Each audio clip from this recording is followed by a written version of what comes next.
Welcome to LC Screen Talk. My name is Larry, and this is my top 10 favorite films of 2020. Yes, the time has finally come. I put off making this video until I saw pretty much everything I thought could possibly break into this ranking. Now, I didn't quite see everything, unfortunately, but I did at least squeeze in 3 films that had the potential to find their way in. Now, don't forget, I already have posted my top 10 worst movies of the year. So after you hear about the best, make sure you head on over and hear about the worst. But as usual, this is just my personal favorite top 10 films of the year, the films that resonated with me, made the most impact, and when I look back on 2020, these will be the films that defined the year in cinema for me personally. So nothing to do with box office, critical ranking, or anything else. And I'm sure your lists will all look very different, and I cannot wait for you to share your personal top 10 favorites in the comment section down below. And also, I have to have seen it to include it here on my lists. But enough with the chit chat. We've waited long enough for this moment. So let's go ahead and kick off our countdown with number 10.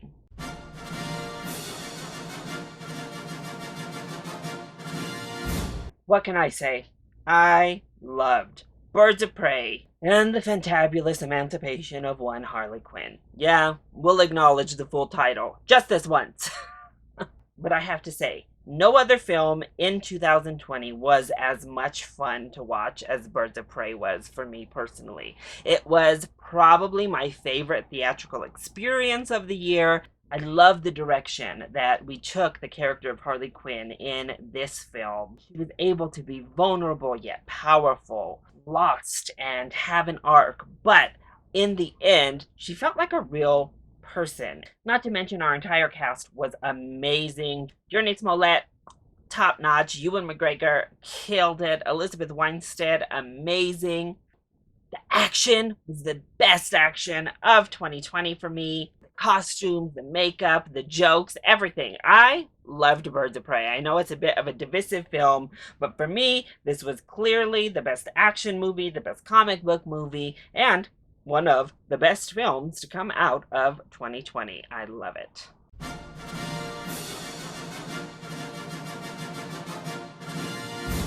Another round was actually a pretty late in the year entry for me. I barely saw it at the end of December, right under the buzzer for this ranking.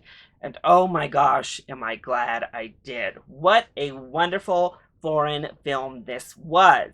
Mads Mikkelsen delivers a stellar performance in our lead here. And Another Round was able to deliver so much emotion while also delivering so much fun. That final scene here was amazing. But it's interesting to watch a film basically about a midlife crisis, but be so relatable to me, someone who's not at that age stage of their life particularly, but yet I found so many things to relate to and identify with as I watched. These characters were really complex and interesting. The overall premise and idea was a unique spin on taking that midlife crisis type of setting and giving it a fresh update. Emotional, it's impactful, and it was a whole lot of fun. I loved Another Round.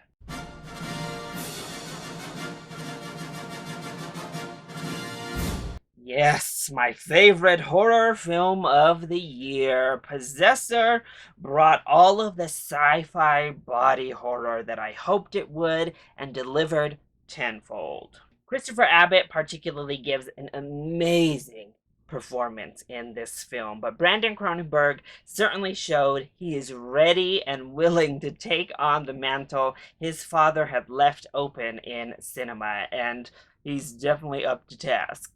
Possessor brought up a lot of really interesting ideas, even if they are not completely original, but the execution of these ideas is what really made the film stand out. The use of the cinematography, and particularly the color grading and palette that is used through the cinematography, is amazing. This is not just artsy for artsy purposes. The drastic changes in color and atmosphere serve a purpose and help to tell the story in a brilliant way, as does the sound design and the original score here. Oh, all of it is stellar. The horror aspects hit gruesomely hard when they come through. The sci-fi elements are really fascinating, and I was on the edge of my seat, glued to this film from start to finish. I could not stop thinking about it after I watched.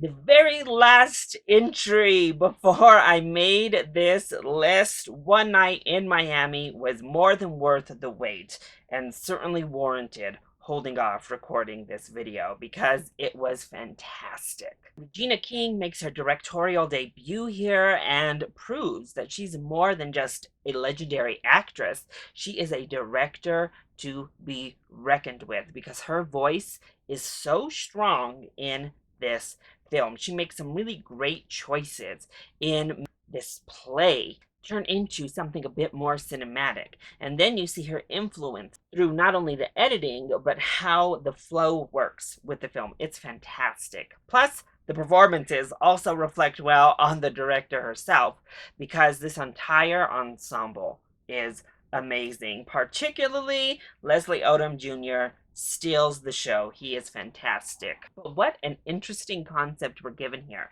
This fictionalized historic event between all of these leaders within the civil rights movement, through not only protests, but also through vessels of entertainment.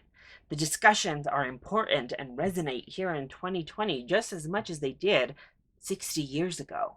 And that final scene left me breathless.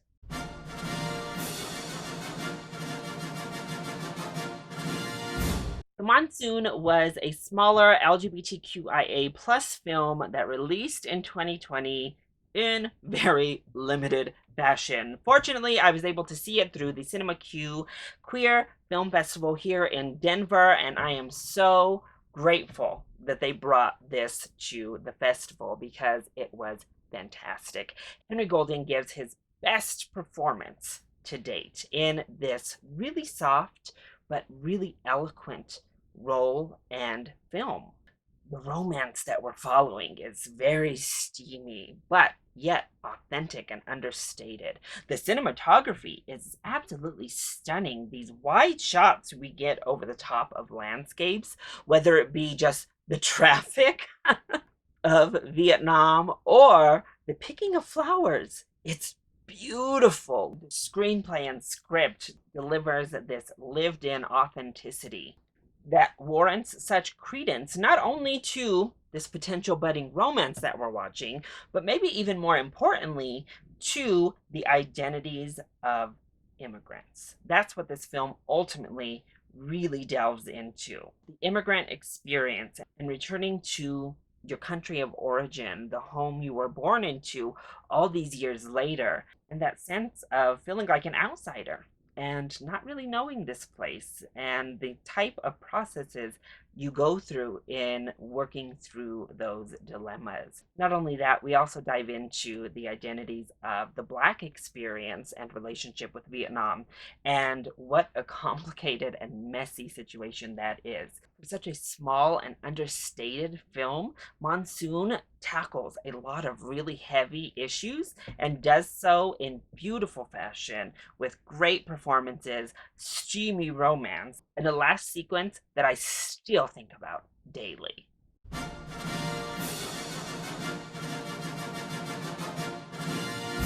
Cartoon Saloon does it again with yet another stellar animated film in Wolfwalkers.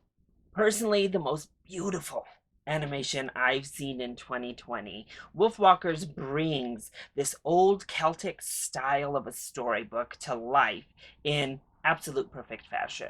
The myth and screenplay itself pays beautiful homage to many wolf-inspired folklores of the Celtic region. The score brings the atmosphere, Celtic culture to life without ever feeling cheap and like a stereotype. And then our core story is beautiful. It's a little bit more simple than their past screenplays, but it's executed so perfectly that I find it near impossible to not just be swept up in the beauty of the story. These two young girls, both facing their own plights and coming together in this beautiful fashion to save the day, if you will. But the connection that they build with each other and those around them is beautiful. Their perseverance and ability to overcome is also fantastic. And then this beautiful environmental message laid across the backdrop. All of these themes handled very well without feeling forced or in your face. The soundtrack is amazing, and that running with wolves sequence that takes place, well, may just be my favorite singular scene in film 2020. Wolfwalkers is absolutely stunning and deserves to be talked about amongst the best of the best that 2020 had to offer.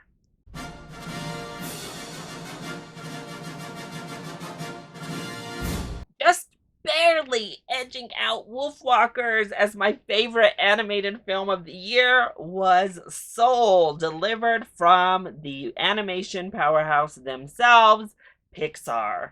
I would wager that Soul is the most daring film that Pixar has released to date, dealing with themes that are not readily accessible to younger audiences, but ring so true with, well, people like me.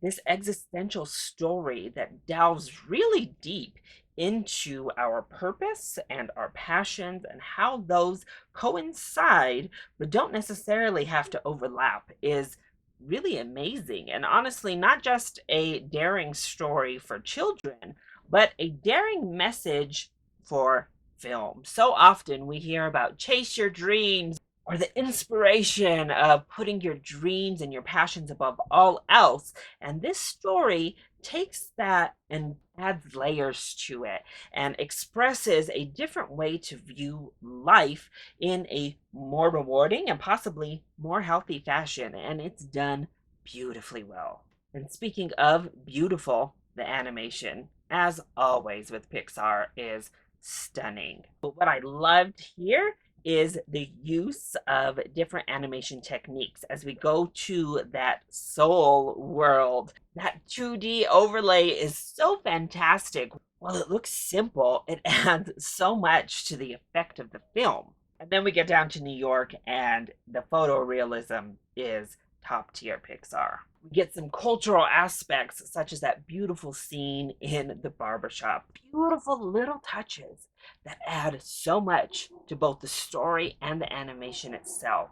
Not to mention, I heavily identified both with Joe and with 22. Mash them together, and pretty much you have me. I was expecting to love Soul, and it more than delivered on every front.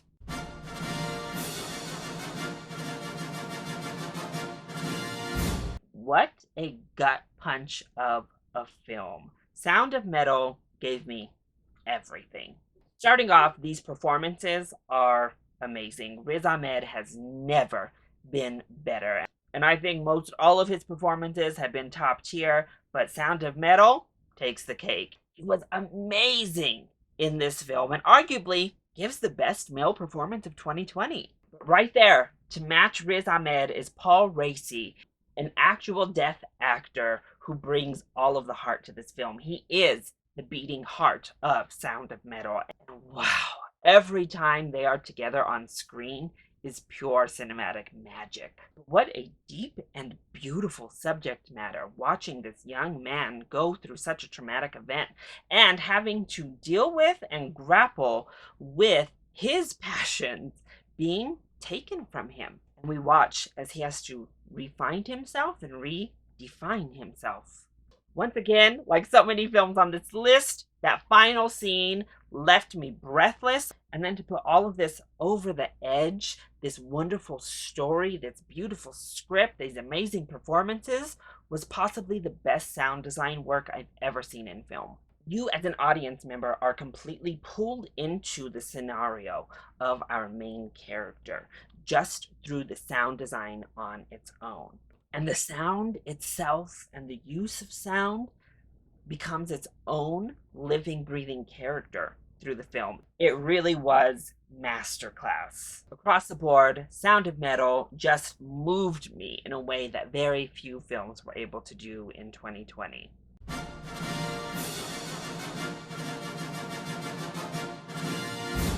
Basically, a clinic in acting excellence. Ma Rainey's Black Bottom delivers some of the best acting performances of 2020 pretty much across the board. What an ensemble piece here. First of all, the namesake, Ma Rainey herself, Viola Davis, completely loses herself in this performance. The makeup work, her body transformation, the costuming is all so fantastic. And then Viola fully embodies this woman. That monologue she gives about being a Black woman and used for her voice absolutely tore me up. What a performance. And then, right there, going toe to toe with the great Viola, is Chadwick Boseman in, unfortunately, his final role. But wow, what a final performance to go out on. Another actor who has been amazing in pretty much every performance he's delivered gives far and away his best in Ma Rainey's Black Bottom. Chadwick completely embodies this young and eager but hurt and jaded man. His monologue about the white man absolutely ripped my heart from my chest. It was so good. And then that final sequence with him was phenomenal. All of the acting here is phenomenal. The story and the screenplay, adapted from the great August Wilson, is done beautifully. It really handles the ideas of racism of the time and of now really, really well. Of course, we get these entertaining moments, these laughs, these fun, effervescent musical moments, but then we get the deep, impactful, beautiful moments that really highlight the issue of it all. And then that final sequence, I knew what was happening. I knew what was going to happen as soon as the transaction transpired. That final sequence just made me sick to my stomach because of how accurate it has always been. And when you look at TikTok, when you look at YouTube, when you look at all the social medias happening now, it's still happening to this day. Ma Rainey is my favorite adapted screenplay of the year, delivers some of my favorite performances of the year, some beautiful direction that helped bring this play to life on the silver screen. It was damn near perfect. Now, 2020 was a great year for film, so before I jump into my number one pick, I have quite a few honorable mentions. I didn't quite make my top 10, but are still stellar films to come out of our last year. New Order was one of the most impactful foreign films I saw in 2020, full of tension from start to end, with great commentary laced throughout. Five Bloods brought Spike Lee back to full form as he once again delivers strong messaging with beautiful direction and amazing performances. The Lodge was a slow burn horror that left my mouth agape by the ending. The cinematography was stunning, the sound design and music was beautiful, and the acting performances were top tier. Never, Rarely, Sometimes, Always delivers one of the most important screenplays of 2020, dealing with a topic that is always front of the newspaper headline worthy. And it does such a beautiful job of putting you into this young girl's situation. Love and Monsters was the biggest surprise for me in 2020, with a stellar leading performance from Dylan O'Brien and our dog, Boy. This little film was packed full of emotion, full of laughs, and fun adventure that I had a blast watching. The Invisible Man gave us our first great horror film of 2020 with a wonderful performance from Elizabeth Moss, some genuine shocks and horrifying moments, amazing sound design, and beautiful special effects. This is how you reinvent a classic. The Vast of Night was one I almost just skipped right over, but I'm so glad I didn't. Some of the most inventive and beautiful cinematography I saw in 2020, coupled with this really interesting premise and honestly amazing filmmaking techniques to deliver such an experience on such small resources. Relic delivered another fantastic horror film, and one that gave me all of the dreadful atmosphere I love from the genre, but also delivered a really emotional undertone about aging, and that ending completely broke me. Onward was Pixar's other entry from 2020, and one that I think everybody was just a little bit too mean to. With beautiful animation, a fun adventure, and this great vocal chemistry between Tom Holland and Chris Pratt, I had a blast with Onward and got all of the feels and emotion, the beautiful messaging, and the fun adventure I hope for from a great Pixar film. Promising Young Woman delves into a really deep issue with great sophistication, all led by an amazing performance from Carey Mulligan. If I had liked that third act just a little bit more, this one would have found its way into my top 10. But as is, a really strong film. And finally, my honorary number 11 is a small film called Suk Suk Twilight's Kiss, another film I saw at the Cinema Q Film Festival that follows this older Japanese couple as they enter retirement and find love within themselves and continue to find their own identity. It's one of the most small and understated films I watched in 2020, but one that left such a big impression on me. And now, my number one favorite film of 2020 is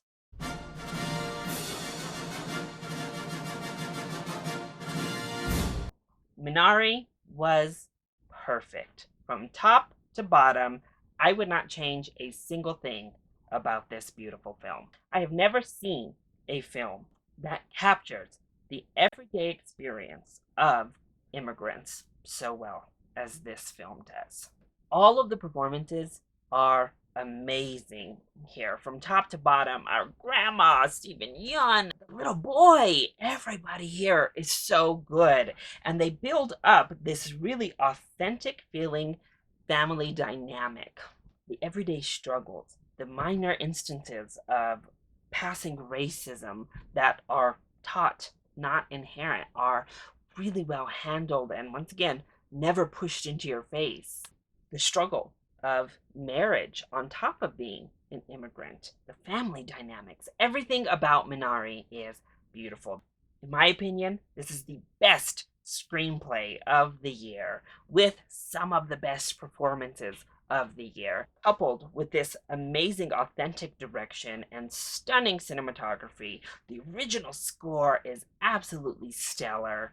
You're given laughs, you're given those gut punch moments. Everything is present when it comes to Minari. And then that finale, that final scene, absolutely floored me. It's amazing. Top to bottom, Minari is amazing. It does so much with such an understated atmosphere that it is hands down my pick for the best film of 2020.